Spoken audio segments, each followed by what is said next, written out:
Hi, welcome to Girlfriends Happy Hour. I'm Monica. I'm Ashley. I'm Melanie. And Melanie, I see you. Are you shopping online as we're doing this? Getting Christmas list done. I have some tabs open on my computer so that as we're talking, I can refer back to them because, I like to have a few notes. You guys know me. These two, they show up and they're like, what are we talking about today? And I've got like notes and notes because And we just breeze in talking about the latest Lions game. Almost went into overtime. How was I going to lie? Say, I can't be there. I'm watching the game. Sorry I was late, but the Lions.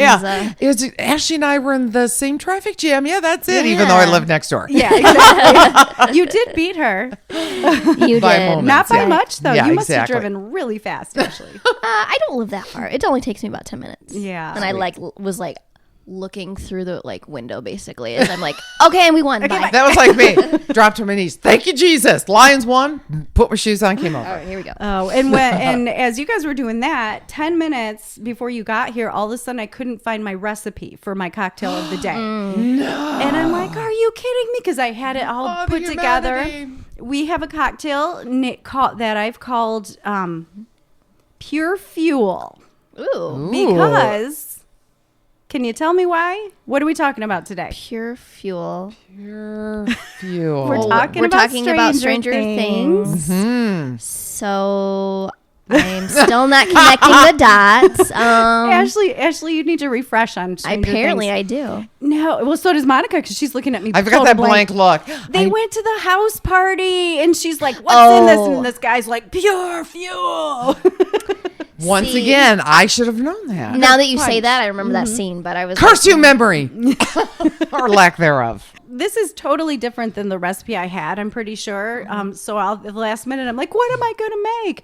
And which good. really isn't that, in the scheme of life, that's not the biggest No, thing that can but happen. it was kind of a big deal because when I was here, she was, finishing touches and she's like, do you think a Demogorgon would be green?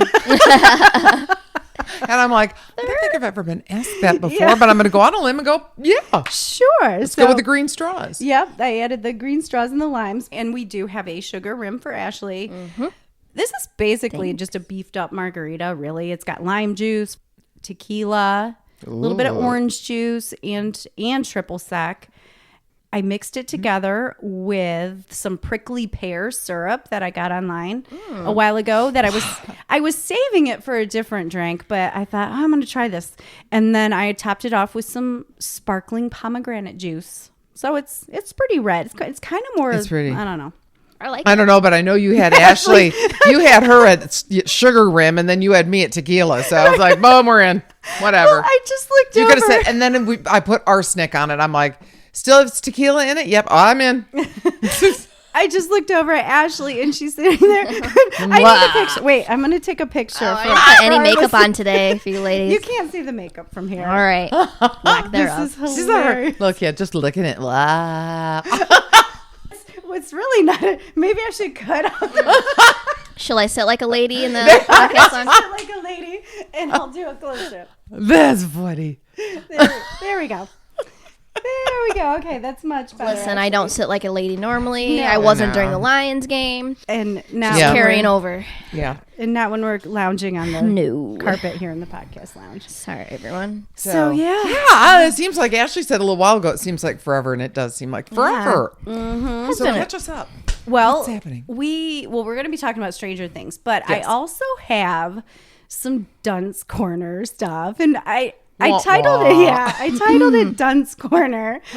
These are the corrections of really stupid things we've said. In my case, way too many times on previous episodes. A while ago, I had mentioned, and this was back, I think when Joanna was here, when we did the podcast talk episode, I said that I made it a fact that there's not very many women hosted podcasts that I want to listen to. Yeah. Well, I couldn't have been more wrong. Now that I've gotten into this podcasting gig for a while, and I've been bombing around and finding podcasts, I've found some other really, really cool. There's a whole community of women female hosted podcasters. Female podcasters. Yay. And we are now a part of it. It's called Lady Pod Squad. Oh, I like that. Yes, you can check the hashtag and find all these amazing podcasts that are women hosted. And I mean, there's just so many. So I'm just clicking around, finding some fun ones. A couple ones you might want to listen to. I just got to hear just one episode of, but this one called Something Cheeky. Like cheeky. Yeah, that's cute. And basically it's 6 Degrees of Wiki. So it's these two sisters, I think, and one starts off with a wiki article and they keep linking it, and the other one has to guess like how it connects in the end to something else. Oh. Yeah. Well, Like 6 degrees of separation. Yeah. Exactly. 6 degrees of Kevin. So I didn't probably describe it as well as they describe their own podcast, but it's really cute. Sounds fun. Yes. Then I also found some really cool storytelling ones. This one called Dirty Bits, and it's I like really those cute. names. They're creative. It's this gal. Her name's Tawny Plattis, I think, and her husband George. It started with her reading articles to him when they're sitting in bed. She's like, "Listen to this," and it's basically a history podcast, but the naughty stuff about like I was listening to her latest Albert Einstein episode where she's talking about Albert Einstein and some of the naughty things about these guys in Yeah. history, And the dirty or bits. These people, yeah, the I dirty like bits. I like that. I like that too. And then I just wanted to mention one more that I actually had listened to a really long time ago. It's called Already Gone. And this host, Nina, again, with the voice. Wow, these women have amazing voices that just captivate you. Her podcast is about the missing, the gone, the strange, and mysterious. And she just handles these stories just with compassion, and it's very compelling. One I listened to was about Eric Cross, who was he was a young man who got murdered very near my hometown in Vicksburg, Michigan. And at some point I want to have our friend Renee come on. She lived down the street from him, and I'd like to talk about that. And there's been breaks in the case now. Even How many years has it been? it's been about 30 years. Oh my Lord. Yeah. His poor family. Oh, yeah. Like, Yeah. how do you go on that long without the closure? Yeah. You know? Well, especially as a parent. People know who I was did going it. to say, it sounded like, from what I've read, articles I've read online, that they've known who did it, but they haven't been able to prove it, and there's just hasn't been able to. They haven't had justice or closure. Yeah. Right. Yep. Wow. There's a Facebook page, Justice for Eric Cross, if you want to check that out. So yeah, I'd like to talk about that at some point, especially with Renee. Get Renee And in she here, was like, yeah. "Oh yeah, I definitely want to come on and chat about that." Anyway, those are just a few things I wanted to talk about. Awesome. Cool. I like it. Yeah. I like it a lot. Well, since we're going to be talking about Stranger Things, I started thinking about Netflix. So I have some fun little trivia questions for you Ooh. guys to start Okay. us off. Ready for this? Let's do this. I'm ready. Between the two of us, we could make a brain. Yeah. One brain. One brain. Between the two One of us. active. Do you guys functioning know brain. when Netflix was actually founded? I could give you multiple choice, but I'll let you. Go ahead. You guess first, and I'll guess second. I am going to say. And whoever's closest without going over wins. I'm going the actual retail price. Thank you, Bob. No, I'm going to say 2013. And I was going to say 2003, actually. Netflix was founded August 29th, 1997. Really? I think you guys are thinking when streaming started. Well, not, But it was- well, I was thinking the DVDs, the original. Nope, 1997. It was founded with DVD sales and rentals. In 2007, it added the streaming media. And then in 2013, it expanded into film and productions. Now, they produce Produce their their own. own series. And So I do have a quiz question for you with a multiple choice. Okay. What was the first Netflix produced show? Was it Arrested Development, Orange is the New Black, Hemlock Grove, or House of Cards? Hemlock Grove is the one I'm going with. I say Orange is the New Black. Oh, where's my buzzer when I need Darn it? it. It was actually House of Cards. And that was don't look at I got the answer right. Ashley's It looking just at seems me. like it hasn't been on as many seasons as. It's founded or it started February of 2013. Hemlock Grove was early 2013, but it was not the first. Okay. And then Orange is the New Black was July of 2013. And then Arrested Development was actually picked up after it was on Fox Right. during its fourth season. Yeah. Who would have thought? I mean, whoever came up with Netflix in their head, just like, I'm going to do this and then we'll stream. And now they're making, shows that everybody's watching. And this little upstart is giving normal TV a real run for its money. I know, real kick in the butt. Yeah. Well, there was a time when I was working on like some low budget films that we were talking about, like, well, it'd be cool to like if we could sell it to Netflix, like that'd be awesome. But now I feel like that's like the place everybody wants to sell. Goes. So it's almost not even in the cards for You were ahead of your time. I know. I wish we had just a couple more years. But So, as of October of this year, there are 52.77 million U.S. subscribers, and there are 109.25 million subscribers worldwide. wow. Yeah. Except the person I work with. I have to, at least on a weekly basis, explain to him why he needs to get Netflix. I'm like, you could watch this. Yeah, I don't want to spend the money. I'm like, Spend the money. Spend the money. It's not that. It's like, oh my Lord. Oh So, my God. yeah, that would be the one person on the planet who probably, that and my mom, Yeah. who ever watched Netflix. Anyone over 85 and the person Monica works with. So as of, here, I'll give you a little quiz on this one. As of 2016, how many original series or films has Netflix produced? Is it 106, 126, or 236? 236. I was thinking of going big on that one too. Damn. We suck. 126. We're not going to get our box of rice-a-roni when we leave here. We've You know lost- what? I'm not going to go with you suck. I'm going to go with my questions are impeccable. Okay, I do. Yeah. I just really feel like they've I don't know, they're just producing so many things now, but constantly. Yeah. I don't know. It told me it online, so that's. Well, we all know the computer never lies, so Yes. I'm with you. If I read it worry. online, that's No got to worry. be it. And I just made up the other. I just Numbers. randomly make things up. So let's talk How about fun. Stranger Things. Yes. What do you guys? Who like, was what the are your first? thoughts? Here's my question too, because I was introduced to it. I read a little bit about it, because I do news and I have to gather stuff on it. So I was reading a little bit about it, but it was actually one of my daughters who's like, "You really might want to check this out." And then it was like, "Oh, okay, I'll watch this." And then, 4 hours later, I emerged from the room. I'm like, I'm hungry and I'm thirsty, but I got the whole Netflix. I got Stranger Things watched. Did you come into the first season like when it first came out, or did you binge watch 1 and 2 I together? saw it when it first came out. Okay, gotcha. Yep. Gotcha. I feel like it was a slow. I mean, it was really popular when it first came out, but it was like as far as like critics and things go. But then it was like slow to take with at least people I knew because I was telling people to watch it. And then it gets word of go mouth. watch it. Yeah. Yeah.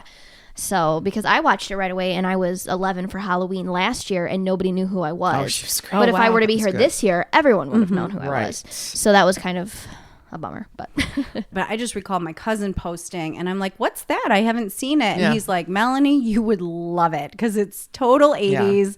Winona Ryder. Yeah. Just Guys the in whole- mullets. The spooky, the spooky and X-Files Yeah. feel of it. And actual dial telephones are in this. Yes.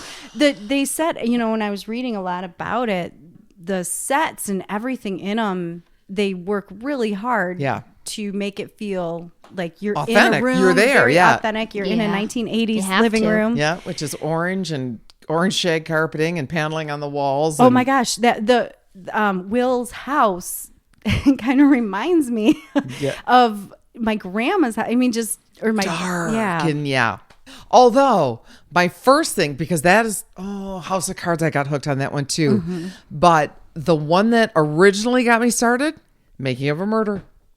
Oh, really? Oh, I loved that one. That was a good one. Yeah. Mike was watching. I jumped in. On not that. to skew from our Stranger Things talk, but so like Making a Murderer, there's like another like docu-series out called American Vandal. Have you seen that? No. It's well, before you get too excited, it's a spoof on like those crime documentaries, but it's the opening like intro is filmed exactly like Making a Murderer, and it's really funny. I watched the first 2 episodes this morning Okay, before I'll have to watch that. before the Lions game. It's literally about, it's like a crime documentary about trying to find out who spray painted penises all over this teacher's cars at this high school. Now that you explained it, I did hear about that. And I almost watched It's it. funny. It's really like if you just want to go in and have like a low key like comedy thing to watch. It's good, and it makes me laugh because it is filmed exactly like Making a Murderer. But if you want to give up a couple days of your life, it's got to be Stranger Things. Oh yeah, the best. Yep. Watch that first, and then that is funny. I did see that.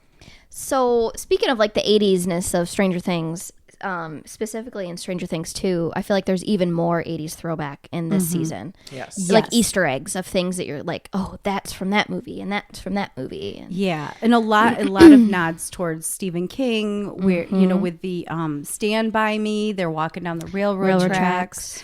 All the references to it, and I've got a whole list of like fan theories and things that we can talk about. Ooh, I might know one of them actually. There's quite a few that probably be like, oh yeah, I did hear that too.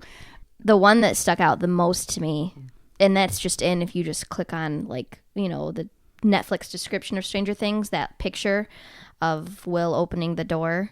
And it's just that's exactly like Close Encounters of the Third Kind. Oh, that's right, the the little exact boy. same picture of the little boy opening up the door and seeing that red and orange in the sky. It's the exact same. And that's a Steven Spielberg, and which he's super 80s for me. Steven Spielberg is anything like late 70s, early 80s. Yeah. So that one. That's so interesting. And then also, you've probably heard this too, that conversation that Sean Astin's character has with Will when he's driving him to school. And he tells him the story about the scary clown from his dream. Yeah. Yep. I love that theory. I mean, immediately when he was saying it, I was thrown back to it. Basically, he grew up in Maine in the 50s, and He would have been about the right age, exactly, for penny whistle. he said he stood up to Did you just say penny whistle? Wasn't that what is it? Pennywise. Pennywise. I'm just gonna let it be known right now. I detest clowns, So I don't feel like I need to really know their names. Penny whistle. That's why I'm just covering up my memory loss. So Sean Astin's character, and again, I can't think of his name. Bob. I love Bob. I loved Bob too. Yeah. So he stood up to that clown in his dream the same way the kid stood up to Pennywise. It's a very foggy memory for him, like a dream, which that's kind of what happens once you leave Derry in the movie, in the book. Your memory kind of starts to fade. Yeah. So there's all these interesting parallels. Yep. And there's this article by the Duffers. Were they the producers of it? Oh no, Duffers do Stranger Things. Stranger Things, Creative. that's it, They're like that's the creators, producers, directors. They must be just freaking out at how.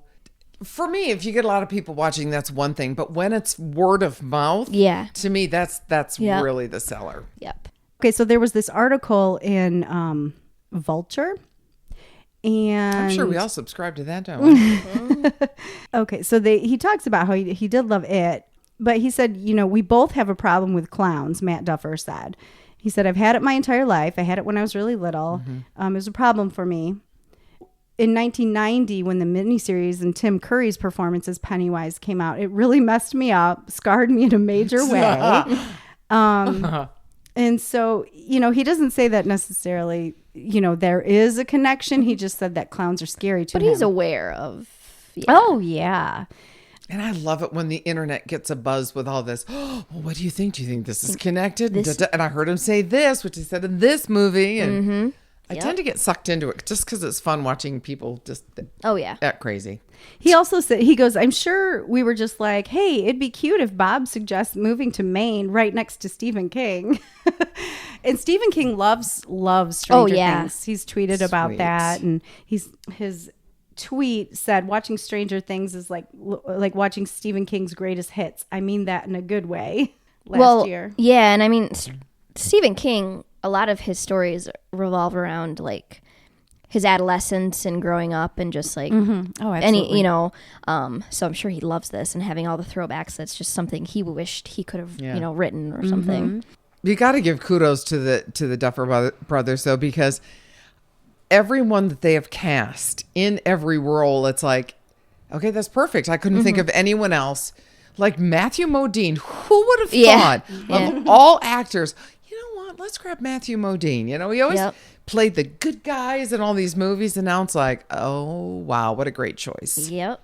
So can we talk about Sean Astin for a minute? Sure. I was just gonna say, let's talk about the new characters in this. Yeah. In Okay. this. So he's It's one fun. of them. So let's talk about him.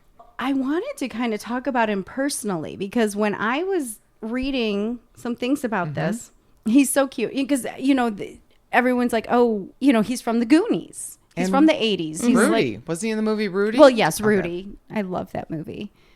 I haven't watched Goonies since it came out in the 80s, so it's really foggy for me. Yeah. So I found this really interesting, these facts that I had no idea about Sean Astin. In addition to being a child star, he had an unusual, often difficult upbringing. Yep. So, yes, Monica, his mom was Patty Duke. She suffered from bipolar disorder and would often fly into rages. He said it was hard, but there was never a question in my childhood that she loved me. So he was raised believing that the Addams Family actor John Astin, whom his mother had married when he was 18 months old, but had been in a relationship with for 2 years, was his father. But when he was 14, Duke told him that he was instead the product of a short-lived romance with the then 17-year-old entertainer Desi Arnaz Jr., the son of Lucille Ball. I know. I remember they were together. Lucille Ball way. was pulling out all the stops I to didn't break know this them off. fact. Yes. So, and then it goes on to say, over the coming years, he and Arnaz formed a relationship.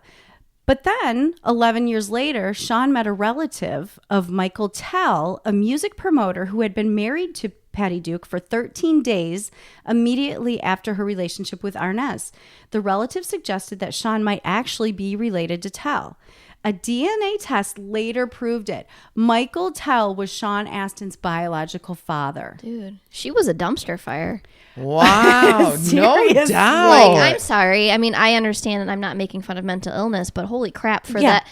I mean, to go from that to that to that, and then not know who your kid's dad is. Who's your like, daddy? Oh, man. Holy- yeah. Poor Sean So Astin. it said nowadays he maintains a relationship with all three men and with his stepfather, Mike Pierce, who his mother married in 1986. So he's basically got, He's got four a lot of daddies. daddies. My four You know what? daddies. That's good. You can never have enough, guys in your corner. So good for him.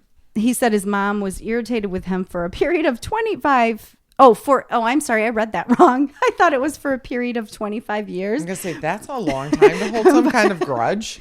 He said for a period 25 years ago. Because she refused to accept the DNA results and maintained that Arnaz was Astin's father. But he's super normal. He's avoided all the mental health issues and things that plague child stars. Yeah, he didn't really go through any of that. He didn't. For everything I've heard, too, he's a decent guy, like you just said. Has a family. Loves being a dad. It's the focus of his life. He said, and in the news lately, all these sexual assault claims and sexual abuse. So he said he managed to avoid any of that, such as Corey Feldman had to endure, and that he's speaking out. Yeah, that's just a now. mess. Yeah. So I had no idea what a crazy life that is. Imagine. Just But a I mean- normal, not even being an actor. 'cause Right. That's a crazy Yeah. life. On but top of it. having your mom go through three different dads. Well, and then your fourth, a stepdad. Well, Thank God it didn't end up on the Jerry Springer show. In this envelope, I have the DNA results of who is your actual father. yeah, and I liked. What did you think of his character, Bob? What did you think of it? I did from the very get-go. I was rooting for him, and then in my mind, I thought, "Oh, this is not going to turn out well," because this is what I found: when you like a character a lot, and they're kind of new on the scene, something's going to happen. If you're making a film, say it's a war movie, you pull out a picture of your wife and your kid, you're going to die. Yeah. I just want you to know, you're going to die. You're going to be the sacrifice. So, yeah, there's just too many little signals meaning, oh, okay, they're going to die. Darn it. But By the Bob way, was we may best. we may have some spoiler alerts. So if you haven't seen it, all I don't know, listen in. You'll still like it. Yeah, Oh, well, exactly. when Bob came on, my daughter had already binge watched the entire series before I ever got to the first episode. So, 2 days after it was released, I started watching. I kept asking her when Bob showed up. I was like, "Oh, I was so excited and happy that Winona Ryder had a love interest that was and a job. and her job. She still had her job, so that's awesome. Even after all the, Season 1. season 1. Yeah. And even after in her real life, shoplifting and doing all this stuff. So yes, it's nice to see her back in the movies. That's right. And just the fact that the entire first season, she's on this in this emotional, like, raw state of franticness. And I mean, I love all the parodies of Winona Ryder from the show, just because she was just hot, even from the first moment we see her in the first season, where she's just looking for her keys, trying to get to work. I mean, she's a frazzled Yeah, she never got to relax once as that character. So it was nice to see a guy taking good care of her, and he just seemed like this lovable dork, and I just loved him. But I kept watching, and I was like, Emily, I called her down the hall. I'm like, he's gonna be bad. I know it. He's not as good as, he's too good to be true. There's something going on with him. What's going on with him? And she was kind of teasing me, like, I'm not telling. And then finally she was like, Mom, he's normal. She's like, quit telling me that, because I just kept saying, no, there's something. There's gonna be something. Yeah. And well, then when that one episode, and I can't remember which number it was titled The Spy. And I thought, that's him. He's a spy. He's a spy from somewhere, from that's how great of a movie critic and show critic I am. How I can see things coming. The other person who I just kept saying, there's something more to the story, was Billy. Oh. Because he showed up and he was so over the top. Yeah. Crazy. I'm like, he's a vampire. I know. And that's my mind. It goes immediately to the supernatural stuff like that. I said, he's a vampire because, again, 80s, he looked like he looked like he was straight out of the Lost Boys. Lost Boys. And I love that movie. And I actually just read that they modeled him after Randall Flagg from The Stand. That is 100%. Yeah. Yep. Straight down to the all denim wearing and the earring fang and, of course, his hair and everything. But when he first shows up, he just comes, waltzing into school, and all the girls are like, get me some of that. Get me some of that. Which is funny because I was looking at him like, he looks terrible. Yeah. Like, It's an but 80s I thing. understand it's an 80s thing. But I actually like that he, I mean, it makes sense that he was a bully because he's bullied at home, which is typically the case a lot of the time. But I think in a lot of those 80 movies, you do have these just like outright evil bully characters that really are just there just to be that big bad person, not that they have some sort of like, something that they're going to change in the end. They're just kind of awful people just because was like the 80s trope. So I enjoy that they kind of had his character be that person. He did play a slightly bigger role than maybe a normal 80s film, but Right. I loved him. I just, and it was just so cute because with him being in Stranger Things season 2, you get to see this whole different side of Winona, who was, like you said, frazzled crazy in the first one. And this one, she's giggling and they're kissing. And it's like, oh, they're all so happy. Something bad's going to happen. Yeah. didn't last long, but Yeah. Well, it lasted almost the whole season. Yeah. yeah. Yeah. Well, that did, but I mean her, like, she was frantic as soon as Will started acting. Yeah. And yeah, and also Sean Astin was, everyone was sad to see him go. Like everyone was like, we don't want him to be killed off, but in terms of the story, we really have to. Yeah. He didn't want to leave. They didn't want to kill him off, but they kind of had to. And so he got this big glorious death scene, which was, pretty cool. And actually, that leads me into the parallels between our monster and Jaws, and the fact that they took things from like Alien and what was the other one? I forgot what they had mentioned. But then Jaws is a creature of this earth, as our Demogorgon is. What was that? That was a loud noise. If someone's deer hunting in our yard, they're in trouble. I think a rift between our world and the upside down just opened up. Yeah. There's a huge bang. We made a tear. That was loud. I don't know if that was a firework or what. think so. So anyway, nods to Jaws as well. Sean Astin's death scene was taken from the scene in Jaws where the one guy gets chomped in half by Jaws. Robert Shaw. Yeah, Yep. I can't remember. Yeah, you would know. Jaws has one of my, not to get sidetracked, but even though we always do, Yes. Jaws has my favorite monologue in movie history. Robert Shaw gives about the USS Indianapolis. Yeah. It's like one of my favorite scenes in any movie ever. Just that monologue. I'll have to pull it up and re-listen to it.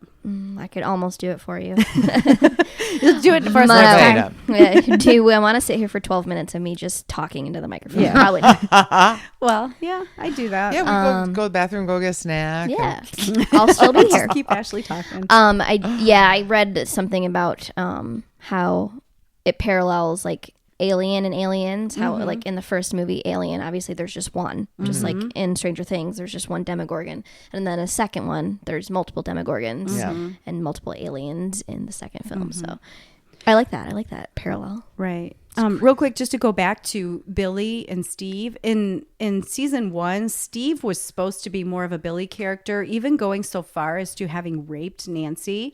But the actor who plays him was so...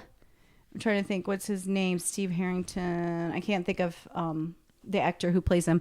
But he was just such a likable person that they kind of turned him around to where he's back to being kind of a good guy. And then he was exceptionally good in this season, and I really loved him this season. Like the second half, I just thought he was great. He was such a I don't know, welcoming character. Well, can we talk a little bit about him and Dustin together? Yeah. Dustin is my favorite character. How cute is that? Yeah.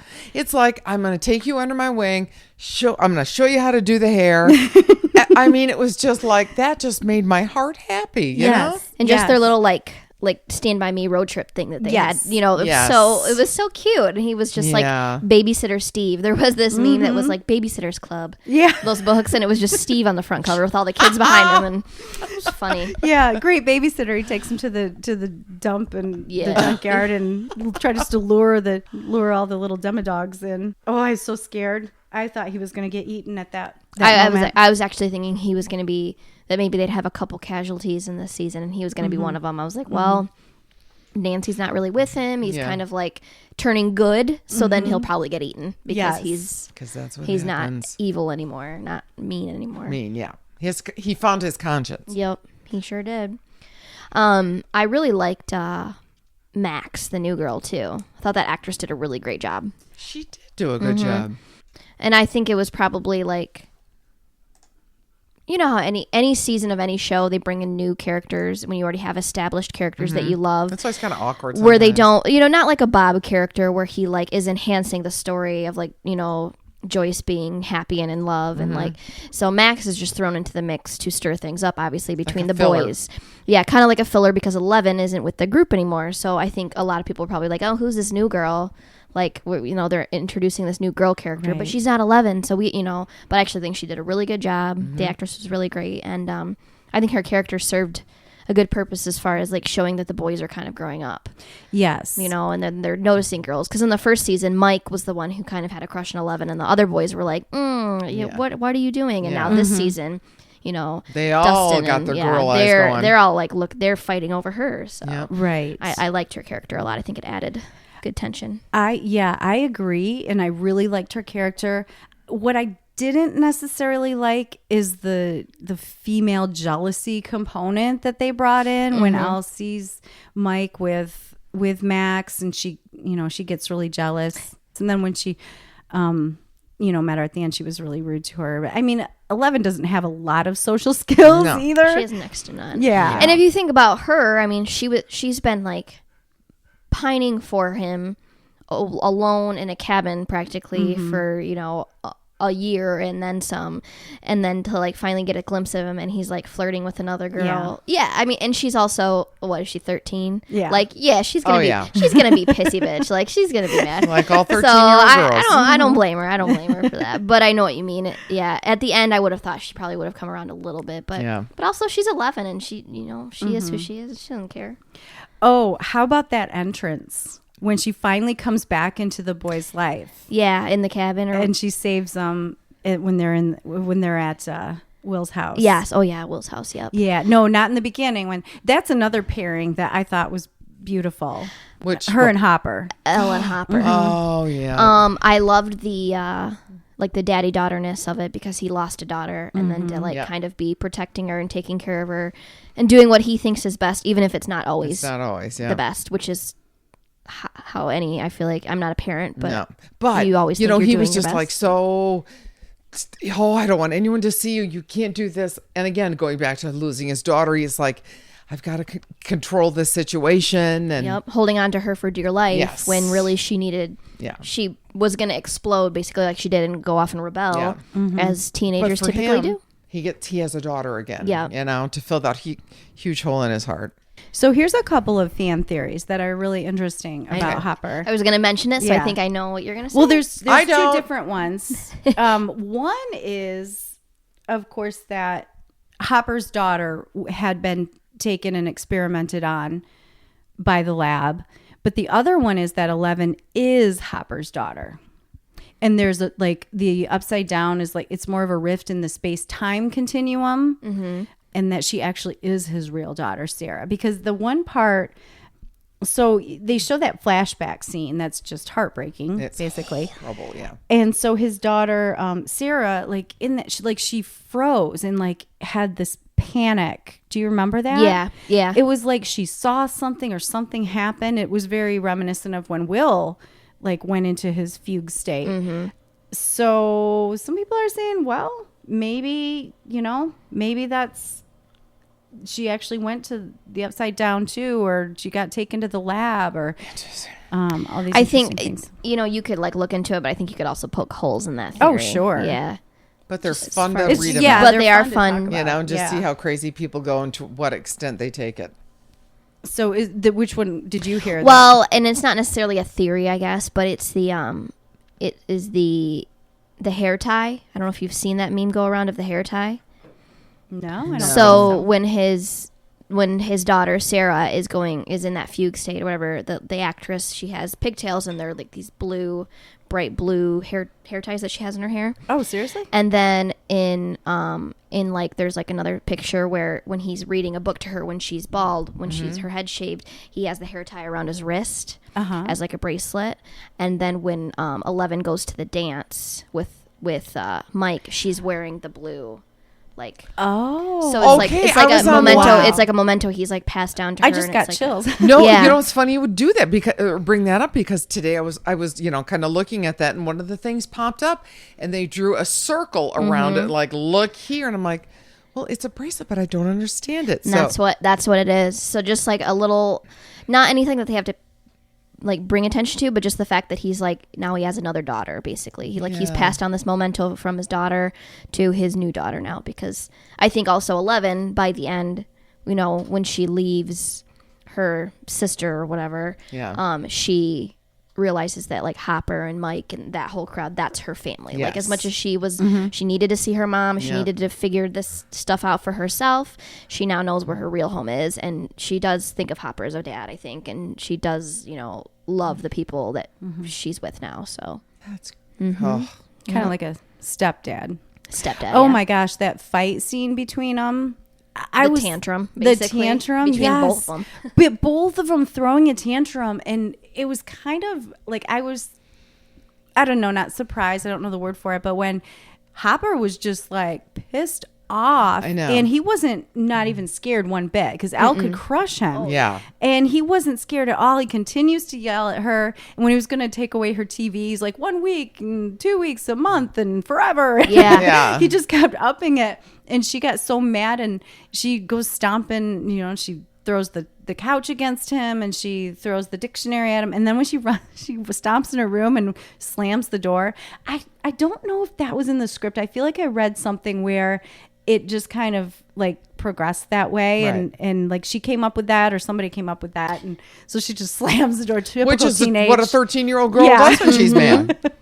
If you watch the Beyond Stranger Things extra features that are on Netflix after you finish the series, I don't know yeah. if you watch those. Oh, maybe that's where I heard it. Yeah, them there's a talking few about it. episodes and they talk about it, how I think as they were coming up with all these ideas of like, okay, what we kind of have like a, a telekinetic like tantrum that we're going to throw here. And, so what would somebody who does have this power do. You know, they would stomp their feet, but they also would slam the door. You know, so I think they kind of came up with it as they went. Yeah. Love So, it. Yep. So let's talk about a few of the theories about what the upside down actually is. So, well, first there was a theory from the first season saying that the Demogorgon is actually a manifestation of all the pain and fear Eleven experienced during her imprisonment. I always thought that was the case, that she opened up the upside down when she escaped, when she like had to use all her powers to escape, opened it up and like is like this manifestation, because then at the end of season 1 they both disappeared together as if it was like part of her.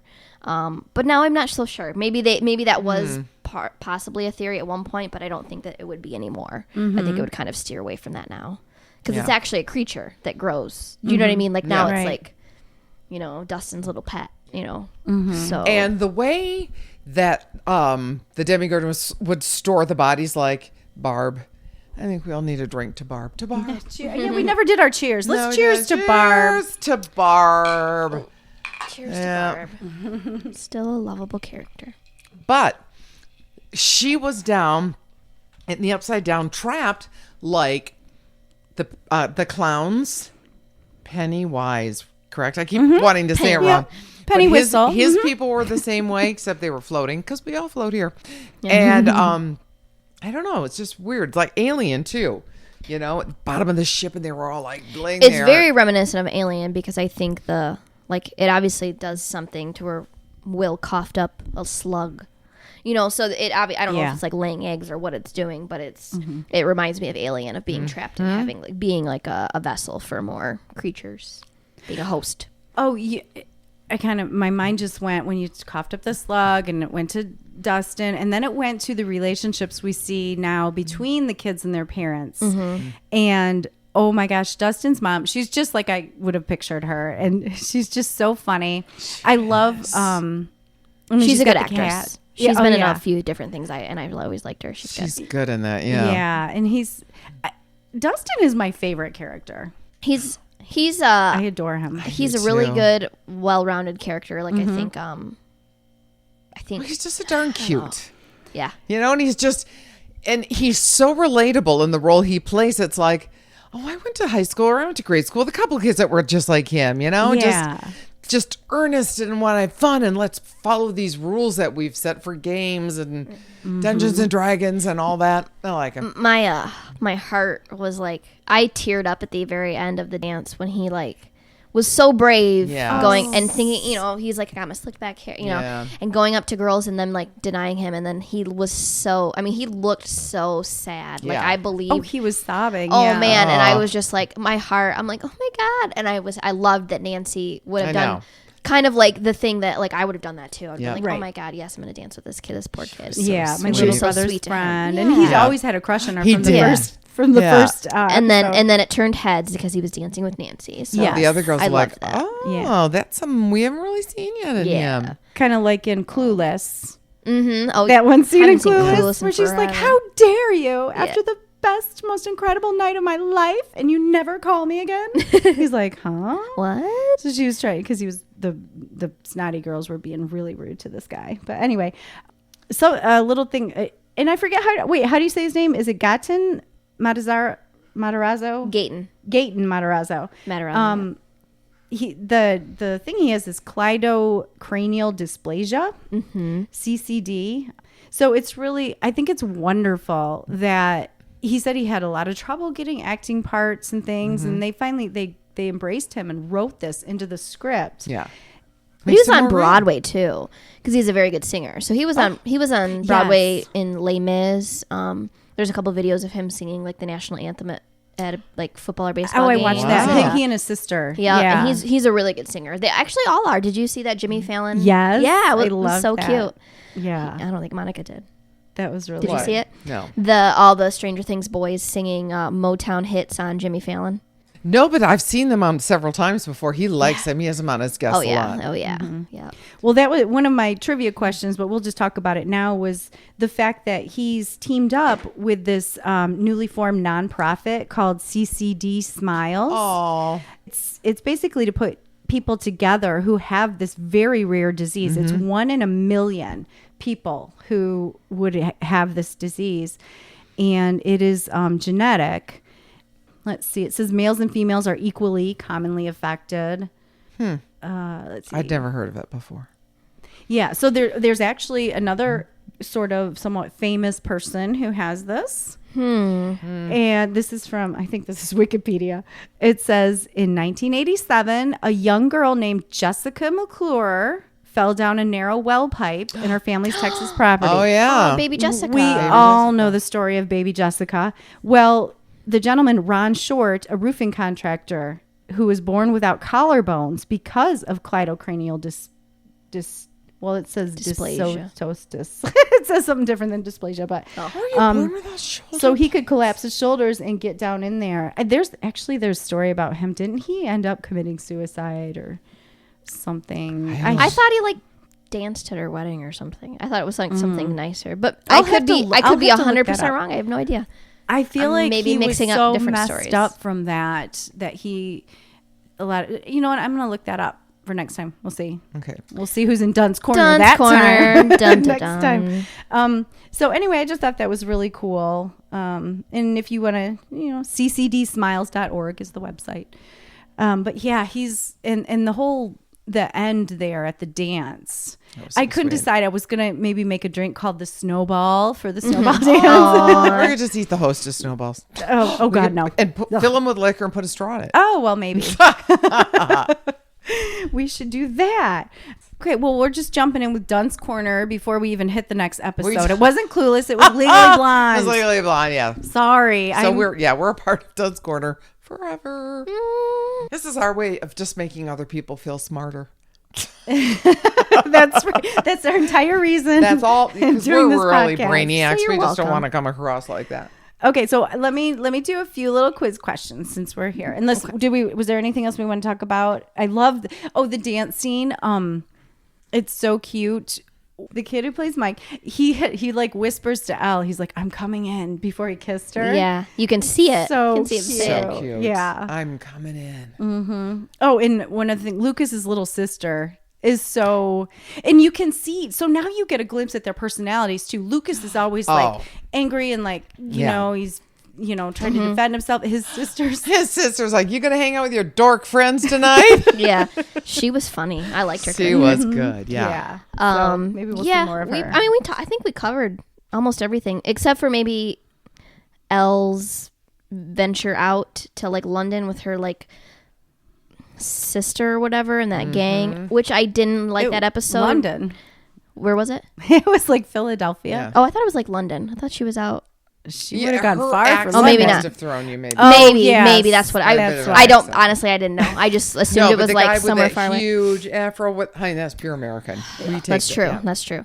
I didn't love that episode. I didn't really either. It made me uncomfortable. I understand why they did it from a story perspective, but I didn't love that it stopped like the momentum of the story back in, I don't know how it was. Just it seemed like it stopped the momentum of everything that was happening already, and then we were brought to this stuff that I didn't really care about. And I get why they did it, because they needed 11 to kind of venture out on her own and discover herself, and then to come back.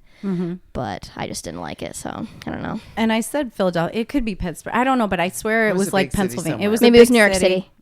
It wasn't. I know it wasn't New York City, and it wasn't Chicago, because I did wonder read where it it was. somewhere. But I think it was Philadelphia. I think I assumed it was London just because of her accent. Yeah. I just thought that Yeah, she ventured way out, and I was like, good for her. But those guys. But I oh guess my it makes gosh. sense. She that took was a a bus. so. crazy That bunch crew- she was with. Yeah, Holy cow. talk about an '80s like Pat Benatar kind of feel with the whole mohawks and everything. Oh my gosh, yeah. Well, because every generation you think, oh, that's so '80s. Well, there was that kind of '80s group, and then there was like the people in Hawkins kind of '80s. Yeah. So here's let's see. Here's some fun little things. Okay, so who are dating in real life as of October 2017? Is it Natalia Dyer, Nancy, and I don't know his name, Doc Ray Montgomery, who plays Billy?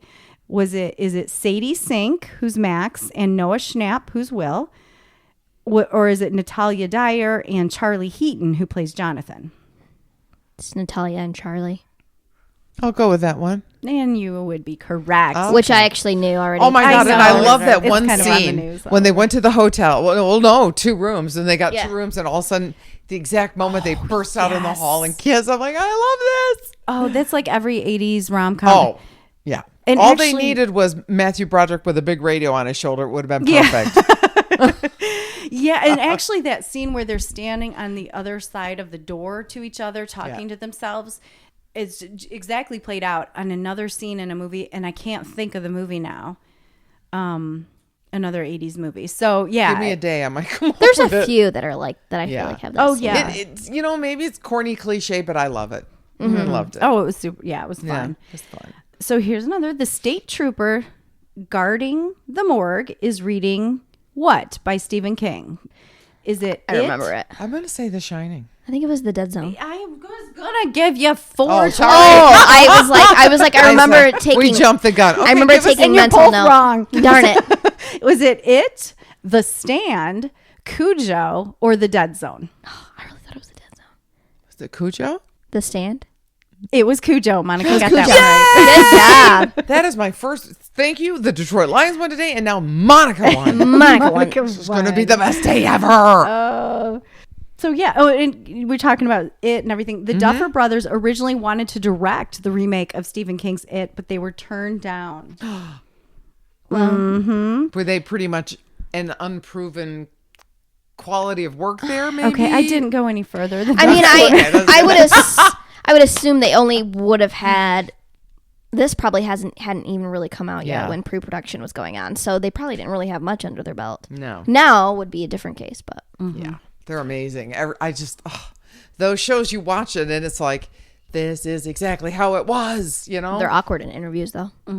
They were like making me like uncomfortable to watch in those Beyond the Stranger Things. Like the kids were great, and then they seemed like they were like kind of. I don't know, like they weren't. I don't know how to explain it, but they made me like they were weird. Yeah. Yeah. I don't know how else to explain it, but they were kind of awkward. But whatever, weird. Hey, Hey, but they who cares? produced good content. Exactly, did. that's fine. So who was the first actor cast on the show? Was it Finn Wolfhard, Gaten Matarazzo? See, did I say it right that time? You did.